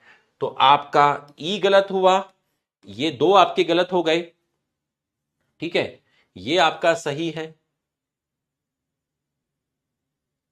ये आपका सही है, ये गलत हुआ, ये सही है। In G2 protein are synthesize for, ये आपका सही है। 1 2 3 4, 1 2 3 4, तो आपका जाएगा ऑप्शन सी, आपका जाएगा ऑप्शन सी, आपका जाएगा ऑप्शन सी। हा, अब सुनना, आराम से सुनना, कल क्या मिलेगा, कल मिलेगा सेल यूनिट ऑफ लाइफ का लेक्चर 12 का, सब याद रहता है मुझे क्या क्या देना है, हैंड रिटन नोट्स, और आज का लेक्चर 2 का हैंड रिटन नोट्स भी मैं आपको कल दूंगा, ठीक। अभी रात में मैं नहीं लिखूंगा। अपने बच्चे के साथ टाइम स्पेंड करूंगा मैं भी, ठीक है। तो ये आपको कल मिलेगा, ठीक। और DPP1 and DPP2 cell cycle का video solution and cell unit of life के भी कुछ DPP का सॉल्यूशन आपको कल मिलेगा, ठीक है। लेक्चर 2 का हैंड रिटन नोट्स कल मिलेगा, DPP1 DPP2 सेल साइकिल का video solution, cell unit of life की DPP का सॉल्यूशन आपको कल मिलेगा, सेल यूनिट ऑफ लाइफ का लेक्चर 12 का हैंड रिटन नोट्स आपको मिलेगा, ठीक। और वो 200 प्लस क्वेश्चन जो थे वो आपको मिलेंगे मंडे को, क्योंकि उसकी आंसर की मुझे तैयार करनी है, ठीक है। 200 प्लस क्वेश्चन मेरे पास हैं PDF की फॉर्म में, बट आंसर नहीं लगे हैं, ठीक है। वो आपको मिलेंगे मंडे को। चलिए, ये आपको समझ में आ गया है, ठीक। अरे हां, और कल आपको एक और चीज मिलेगी, revision lecture, revision lecture L2, revision lecture मिलेगा आपको L2। बस जैसे जैसे बोलता जाऊंगा वैसे वैसे पढ़ाई करते जाना, सब मिलेगा। दिन देर सवेर हो सकती है, ये आपको सारा का सारा सामान कल मिलेगा, ठीक है। और आज आपको क्या करना है, आज आपको लेक्चर 2 में 1 घंटा लगाना, ठीक है, 1 घंटे से तो पहले ही हो जाएगा। तुम लेक्चर 2 में 1 आवर लगाना। मैंने तुम्हें इस तरीके से पढ़ाया है कि तुम लेक्चर 1 अगर नहीं भी देखोगे तब भी तुम्हारा काम चल जाएगा। लेक्चर 1 को 30 मिनट्स पढ़ना, ये आपको आज करना है फ्राइडे को। कल आप L1 से L5 एनसीईआरटी बूस्टर, सिर्फ थ्योरी नहीं, सिर्फ एनसीईआरटी पढ़ोगे। ठीक है, 1 घंटे में सिर्फ एनसीईआरटी। ठीक है, नो नोट्स, सिर्फ एनसीईआरटी पढ़ोगे कल 1 घंटे में। ये आपको कल करके आना है बिफोर क्लास। तो कल का दिन भारी है। ठीक है, कुछ भी करो, बिफोर क्लास ये तुम्हें करना है। तुम्हारे सर ने बोला है करना है, चाहे कुछ भी करना पड़े करना है। बिफोर क्लास कर कर आओगे। और जब आप एनसीईआरटी बूस्टर पढ़ोगे उस टाइम जो लाइन आपको एनसीईआरटी की समझ नहीं आई, जो लाइन आपको एनसीईआरटी की समझ नहीं आई, उसी को समझने के लिए नोट्स खोलोगे। पूरी थ्योरी के लिए नोट्स नहीं खोलोगे, पूरा गोल्गी बॉडी नोट से नहीं पढ़ोगे। जो लाइन आपको एनसीईआरटी की पढ़ोगे समझ नहीं आई, उस लाइन का एक्सप्लेनेशन चुपचाप नोट्स को खोल के सिर्फ उसी पॉइंट को देखना और नोट्स बंद कर देना। ठीक है, ये आपको कल करना है। मैं आपको भूलने नहीं दूंगा, मैं पूरा फॉलोअप लूंगा, पूरे साल लूंगा। मैं बहुत डिसिप्लिन वाला आदमी हूं। ठीक है, मस्त होके बैठना चौड़े होके बैठना, स्ट्रेस फ्री होके बैठना। तुम्हारे सर, तुम्हारे भाई, तुम्हारे अंकल, जो ठीक लगे लगा लेना। कल फिर आएंगे। ठीक है, एयरटेल जिंदाबाद। थैंक यू भाई। एक और लगा लूंगा बीएसएनएल, पढ़ाई नहीं रुकेगी लेकिन। ठीक है, देखता हूं कितना लैग देता है, अपन और लगा लेंगे। ठीक है भाई, थैंक यू। है ना, कमेंट करके जरूर बताना लेक्चर कैसा लगा। एक फीडबैक जरूर देना आज के लेक्चर का। तबाही है आज का लेक्चर। कमेंट करके जरूर बताना कि आज का लेक्चर कैसा लगा। फीडबैक देना। रात में बैठ के मैं कमेंट पढ़ूंगा 1 बजे।